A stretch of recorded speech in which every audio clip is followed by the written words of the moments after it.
Video like जरूर कर लीजिए और ऐसे वीडियो लगातार फ्री में पाने के लिए चैनल को तुरंत सब्सक्राइब कर लीजिए और बेल आइकन को जरूर टैप कर लीजिए ताकि आगे भी सारे वीडियो आपको मिलते रहे। यूट्यूब में फॉलो करते हैं तो प्लीज ये वाला फ्री टेलीग्राम चैनल जरूर ज्वाइन कर लीजिएगा। सारे नोटिफिकेशन सारे अपडेट यहीं पे आते हैं, ध्यान रखिए। स्वागत है आपका सी सेट प्रिपरेशन के इस यूट्यूब चैनल पर।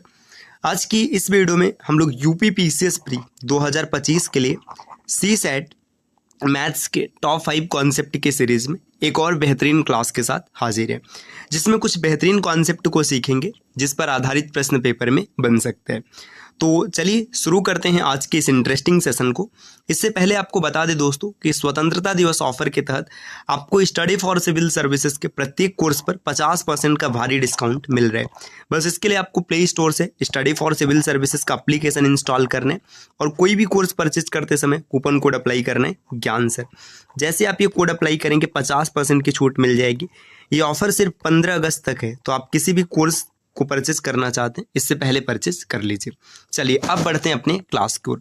देखिए यहाँ पर पहला प्रश्न दिया, if a plus B is equal to a upon B plus B upon A then the value of a square plus B square is. यही डेटा यहाँ पर हिंदी में दिया है। यदि a प्लस बी का मान जो है a बटे बी और प्लस बी बटे ए के बराबर है तो a square plus B square का मान क्या होगा। देखिए ये बहुत ही बेसिक सा कॉन्सेप्ट है। एक प्रॉपर्टी आप याद रखिएगा, अगर कभी भी x प्लस या फिर ऐसे समझ लीजिए, सीधा सीधा आप चीज़ों को क्लियर कर लीजिए कि x प्लस 1/y बराबर अगर 2 दिया रहे तो x का मान हमेशा 1 होता है। आप कहेंगे इससे इस समीकरण का क्या लेना देना है, तो बहुत लेना देना है भाई। देखिए आप इसको ना देखिए, आप इसको 1 मान लीजिए, इसको भी 1 मान लीजिए, 1 + 1 2 हो जाएगा। तो यहाँ पर आप चीज़ों को देखेंगे तो ये सेटिस्फाइड करेगा। इसके अलावा और कोई सिचुएशन ऐसी नहीं है जो चीज़ों को सेटिस्फाइड करेगी। या फिर आप ऐसे समझ लीजिए, अगर a बराबर आप a बटे b अगर लिखते हैं तो जो b आपका है b बराबर क्या हो जाएगा, b बटे a हो जाएगा। यहाँ से चीज़ों को देखिए, a का मान ये है, b का मान ये है, तो दोनों जस्ट पलट ही तो गए। तो आप ऐसे भी तो देख सकते हैं, a बराबर, देखिए जो ये b दिख रहा है, b को आप 1/a लिख सकते हैं, आराम से, कोई दिक्कत नहीं होगा। तो आप इसको जब जोड़ेंगे ना तो आपको इसकी वैल्यू 2 मिलेगी। ऑप्शन डी सही उत्तर होगा। अगर आप ऐसे नहीं करना चाहते तो इसका एक और तरीका है। तरीका पता है कि आप इसको बेसिक से सॉल्व कीजिए, a प्लस बी और बराबर a बटे बी प्लस बी बटे ए। आप इसे सॉल्व करेंगे तो आपको फाइनल आंसर 2 ही मिलेगा। तो बहुत परेशान नहीं होना है, बस बेसिक सी प्रॉपर्टी याद रखने, 2 इसका सही उत्तर हो जाएगा। अगले स्लाइड पर आते हैं। प्रश्न यहाँ पर दिया, 114 बाईसाइकिल बेचने पर जॉन को 6 बाईसाइकिल के विक्रय मूल्य की हानि हुई है, तो उसकी हानि प्रतिशत क्या होगा। इस प्रकार के प्रश्न का बेसिक कॉन्सेप्ट है जो दिया रहेगा। जैसे यहाँ पे बेचने की बात है ना, तो आप सीधा सीधा चीज़ों को एसपी में मानेंगे, मतलब जो लाभ हानि होता है विक्रय मूल्य के बराबर है, तो हर चीज़ एसपी में मानेंगे। देखिए 114 साइकिल बेचा जा रहा है तो एसपी कितना, 114 हो गया।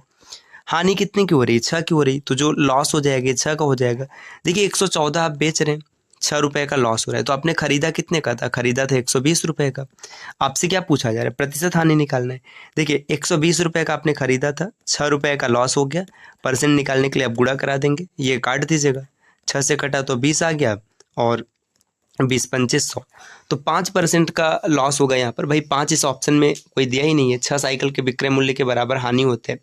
114 बेचा, 6 का लॉस हो गया, 120 का खरीदा था, और ये इसमें जो ऑप्शन दिया ऑप्शन में त्रुटि है। यहाँ पर ऑप्शन इसमें से कोई नहीं सही, 5% इसका सही उत्तर होगा। तो ये चीज़ आपको समझ के चलना है कि जब कभी भी ऐसे प्रश्न आएंगे, देखिए अगर क्रय मूल्य दिया रहेगा तो हर चीज़ को आप क्रय मूल्य के सापेक्ष मानेंगे। विक्रय मूल्य दिया है तो हर चीज़ को विक्रय मूल्य के सापेक्ष मानेंगे। देखिए 114 साइकिल बेचा जा रहा है और जान को 6 के बराबर क्या हो रहा है, 6 के विक्रय मूल्य के बराबर हानि हो रहा है। तो सीधी सी बात है, आप विक्रय मूल्य 1 मानेंगे तो 114 इधर आ गया, 6 का लॉस हो गया। खरीदा कितने का था, 120 का था, और 6 रुपये का लॉस हो गया। ये 1/20 आएगा, मतलब 5%, जो कि ऑप्शन में नहीं है, तो 5% इसका उत्तर बनेगा। अगला प्रश्न दिया है, 5% वार्षिक ब्याज दर से 3 वर्ष में 8,000 रुपये के चक्रवृद्धि ब्याज और साधारण ब्याज का अंतर कितना हो जाएगा। तो देखिए चक्रवृद्धि ब्याज कैसे निकालेंगे, यहाँ पर 5% दिया हुआ है, ठीक है। 5% का भिन्नात्मक मान कितना होता है, इसका भिन्नात्मक मान होता है 1/20, ठीक है, 1/20 हो जाएगा। तो देखिए 20 रुपये पर 1 रुपये ब्याज मिल रहा है, मतलब 21 हो जा रहा है। ये 1 साल का है, 2 साल के लिए स्क्वायर और 3 साल के लिए क्यूब करेंगे, तो ये इसका क्यूब, इसका क्यूब, 20 का क्यूब 8,000 रुपये।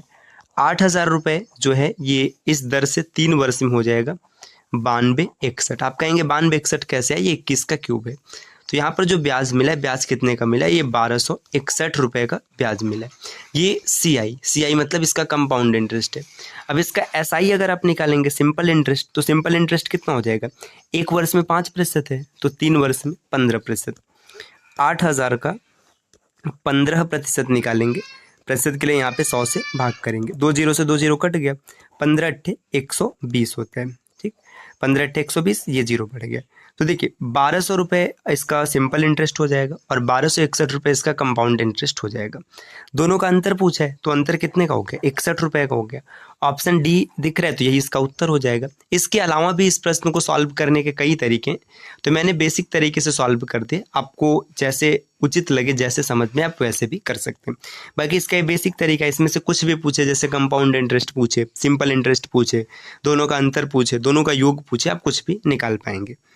अगले स्लाइड पर आते हैं। नेक्स्ट यहाँ पर दिया है कि नंबर ऑफ प्राइम फैक्टर्स, अभाज्य गुणनखंडों की संख्या बताना। इस संख्या का संख्या थोड़ा छोटा दिख रहा है तो मैं लिख दे रहा हूँ, 1/6, इसका पावर दिया हुआ है 12 और गुणे 8 का पावर है 25 और गुणे 3/4 का पावर है 15। तो सबसे पहले क्या कीजिए, इसको प्राइम फैक्टर के रूप में तोड़ लीजिए। देखिए 1/6 को आप ऐसे लिख सकते हैं, 1/2 गुणे 3, इसके पावर है 12। 8 को आप आराम से लिख सकते हैं 2 का क्यूब और इसके पावर 25। ठीक, ये हो गया। और गुणे 3/4 को लिख सकते हैं 3/2 गुणे 2 और इसके पावर है 15। अब क्या कीजिएगा, जो चीज़ें हैं इनको सही सरल कीजिए थोड़ा। आप लिखेंगे 1/2 के पावर 12, ठीक, और गुणे 1/3 के पावर 12। इतनी चीज़ें सही हो गई। अब देखिए ये 25 थी 75, तो गुणे 2 के पावर 75 और गुणे 3 के पावर 15 और गुणे 1/2 के पावर 15 दूना 30। अब चीज़ों को सरल कर लीजिए। देखिए 2 के पावर 12 यहाँ पर है और 30 यहाँ पर है, 12 और 30 कितना हो गया, 42 हो गया। तो 75 में से 42 अगर घटाएंगे तो 2 के पावर कितना मिल जाएगा, 75 में से 42 घटाने पर 33 मिलेगा। ठीक, इतना हो गया। और गुणे देखिए 3 के पावर 12 यहाँ पर है और 3 के पावर 15 यहाँ पर है, तो इसको घटाएंगे तो 3 के पावर 3 मिलेगा। देखिए जब कभी भी अभाज्य गुणनखंडों की संख्या पूछा जाता है तो पावर का सम होता है, 33 और 3 36। ऑप्शन ए को टिक करिए, आगे बढ़िए। ठीक, जैसे अगर कुल गुणनखंडों की संख्या पूछता है तो A+1 B+1 ये कॉन्सेप्ट लगता है। अब सम का पूछेगा तो यहाँ पर मतलब 1 को नहीं शामिल करेंगे। ये पूरा क्लास किया गया, आप इसको प्लेलिस्ट में जाकर देख सकते हैं। अगला प्रश्न है, P तथा Q 5 और 6 के अनुपात में है, उनके वर्गों का अंतर 99 तो P का मान बताओ। देखो P है और Q है, अनुपात है 5:6। इसमें कुछ मल्टीप्लायर होगा, मान लीजिएगा ये 5x है और ये 6x है। इसके वर्गों का अंतर मतलब 6x का होल स्क्वायर माइनस 5x का होल स्क्वायर, इसका जो अंतर है 99 है। तो 36x² माइनस 25x² मतलब 11x² बराबर 99। तो x² बराबर आपको 9 मिलेगा और x की वैल्यू कितनी मिलेगी, 3 मिलेगी।